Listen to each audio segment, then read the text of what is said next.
especially jazzed because we have some fun topics to talk about today, including a fight. Pat Kelsey, Mark Pope, the fight of the century. It allegedly took place outside of Tay Kinney's apartment in Atlanta, and it's all everybody is talking about today. So we're bringing in Jacob Polachek, who has the scoop, who broke the scoop on KSR Plus and KS Board. Jacob, tell us what really happened. Yeah, so from what I was told, this happened a couple weeks ago when that midnight visit that was highly publicized was going on with Mark Pope and Pat Kelsey both showing up at Tay Kinney's, I believe it was his apartment in Atlanta, close to OTE. And per my sources, Pope was set to meet with Kinney at midnight that first night that coaches could meet with players. And Kelsey was supposed to meet with him shortly afterwards. And I was told that Pope was running late to the meeting and Kelsey was already there. So Kelsey decided to go in, start his meeting with Tay Kinney. And I was told Pope was upset. There were some words exchanged. I was told it's an exaggeration to say they nearly came to blows, but there was definitely some animosity between the two. Yeah, I can't picture Pat Kelsey and Mark Pope actually fighting, but nonetheless, even if they were just, tense words exchanged, it's a really fun story. And I have this coming in a post for KSR a little bit later, but it's kind of exactly what this rivalry needs. Steven, you tweeted out that old screen cap of the story about the fight at the dialysis clinic back in 2012. The two 70-year-old men fighting about Kentucky and Louisville in the Final Four. It's taken 13 years, but maybe we're getting back there. So I'm personally very excited about it. Roush, I'll pivot to you as someone who lives in Louisville and rivalries with the rivalryist, if that even makes sense. What were your impressions when you first heard this rumor?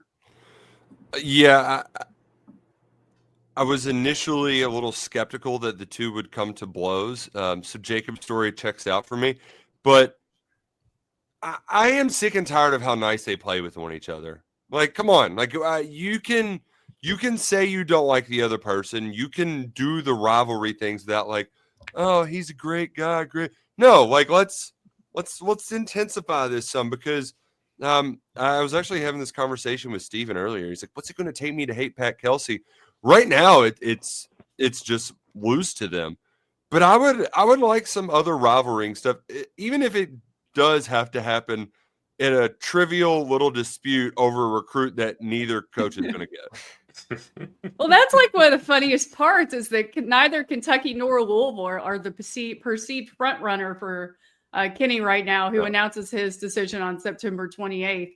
So the fact that they're fighting over him and he's probably not going to come to either of their programs is actually just the icing on top here. Zach, we haven't gotten your initial impressions. What did you think when you saw that tweet? Well, first it was a tweet by Big Blue Bud that was going around saying that the two coaches nearly exchanged blows. What was your reaction when you saw that? I guess the way it was worded, my eyes were rolled all the way back inside of my head looking behind me entirely because I couldn't.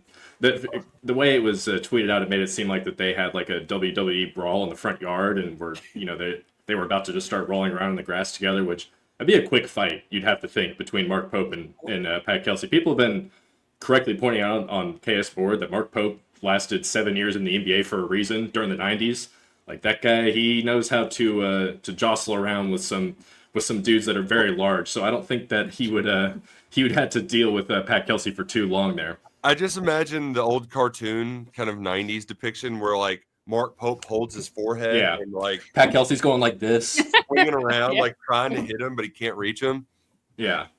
So that was kind of my initial reaction. Then Jacob's version of it makes a little bit more sense. But as I said to you all before we got on here, if I'm Pat Kelsey and the recruiting period opens at midnight and the guy that is supposed to be there ahead of me is 15 minutes late, I'm sorry. But this is college basketball recruiting right now. You're giving these kids $1 million. I'm going to go in there and I'm going to talk to Tay Kinney before Mark Pope gets there. I'm sorry, Coach. I love you to death, but you got to get there on time. I don't care what you were doing beforehand. it's all fair from that point on. But I could understand why Pope would still be upset about it, and I like that he's got that fire. And we're learning more and more that Mark Pope may not be the. He's obviously the very genuine and nice guy, but he can get. It sounds like he can have some choice words for folks when he needs to, and I think that's really what the Kentucky fans are really happy to see. But I think Nick's point is the great part about all of this is this is coming out 2 weeks after the fact, and 2 days after the fact that Kansas has been trending as the favorite to land him. So it is kind of funny that neither of those schools are going to get him anyways in the end. It's also something that would have mattered who gets to see who first at midnight whenever you weren't paying them millions of dollars to play for you. Like, what does it matter? Like, I can just imagine both of them are kind of pissed off that they're there at midnight in Atlanta doing this stupid visit. Like, well, and how much do these rules, like, there are no set rules like, well, my meeting's scheduled for midnight and yours is scheduled for 12:15. Like, who's actually enforcing these rules? I'm kind of on Zach's side here. It's like, if I'm Pat Kelsey, I'm sitting in the car, it's 12:08, Pope hasn't showed up yet. Who cares if you just go ahead? Like, this is like all a ceremonial thing, right? Who visits Tay Kinney first moment that they possibly can in this recruiting period. So having the curtain kind of peeled back on this is also kind of hilarious to me. The optics of Pat Kelsey just sitting in his car for 6 minutes, listening to 11 personnel or something in his car, waiting, like being like, Mark Pope's not here. Like, do you text Mark and say, hey man, like, come on, I'm about to go in, or does Pope show up and all of a sudden Pat Kelsey's there, cheersing with Tay Kinney and he can see it through the window type thing? Is that kind of how the scenario plays out? So that whole hour, I would just love to be like a fly on the tree outside of Tay Kinney's house at that point. Oh, and first of all, can I show off my absolutely my fancy koozie here? That is fancy. Filled with our own Country Boy Light. Nice. I am drinking, if I can get it in the camera shot, a Halfway Home, their American Pale Ale. I finally restocked when I was up at the lake last weekend. It's delicious. It's probably not nutritious, but when we're talking about a fight in the middle of September between Kentucky's coach and Louisville's coach, you got to have a Country Boy.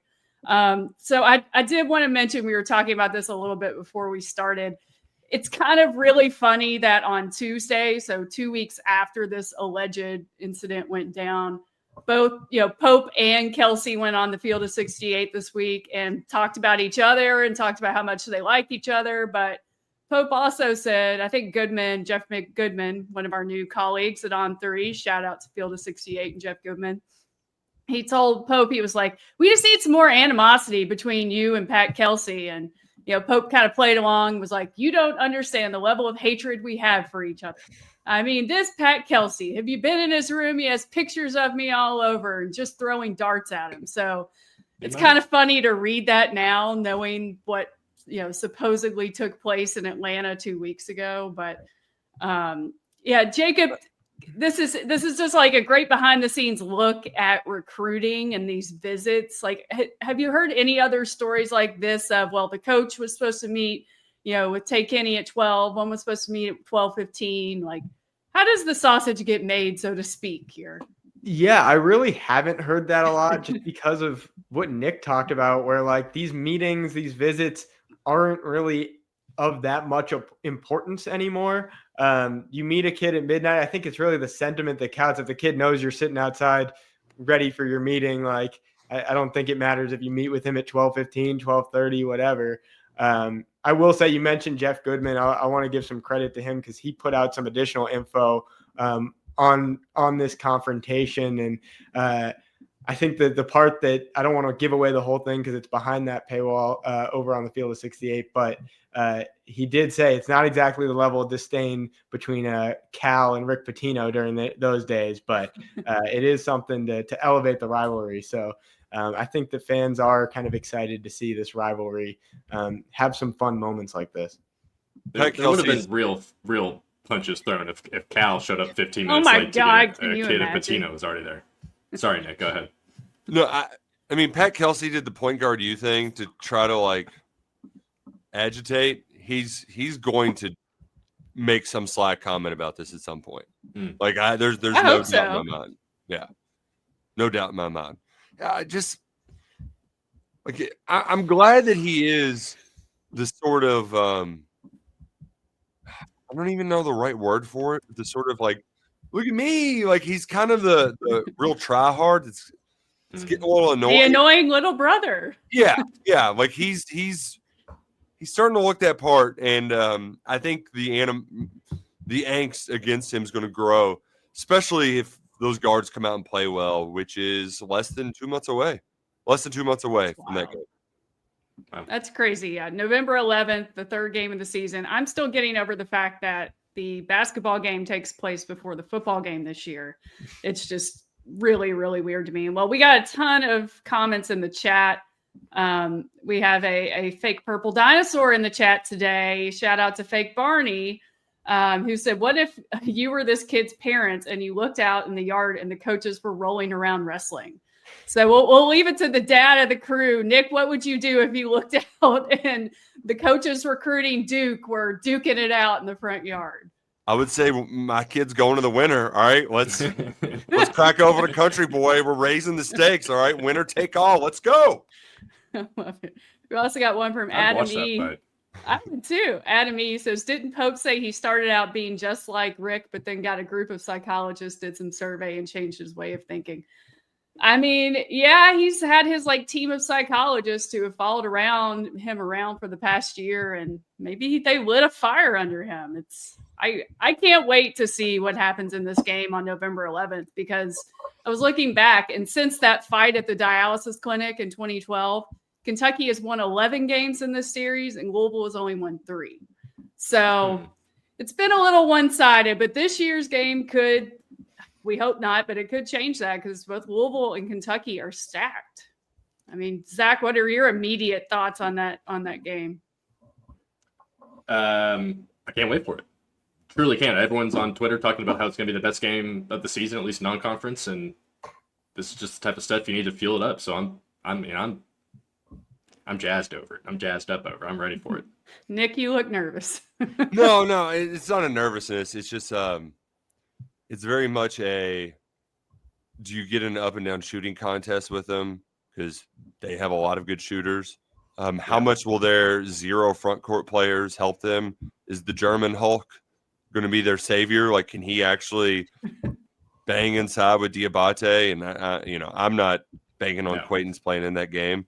Do we get good BG or do we get bad BG in that game? Somebody's going to be ready to fight. It's BG.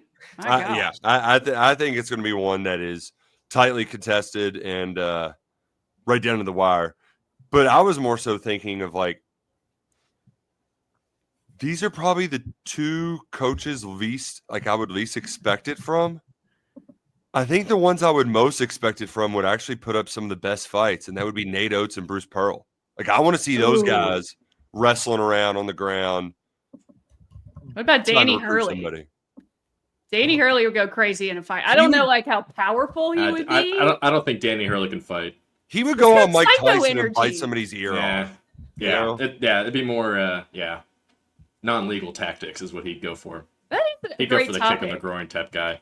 But he would. Yeah. Nate Oates coached at a high school, or I'm sure he broke up some fights in the hallways. He was a math teacher, I think, right? Yeah. Back in the day, and then Bruce Pearl has that look of dads in their 50s or so. They get divorced and they get on testosterone and get all jacked up and start walking around in tight shirts.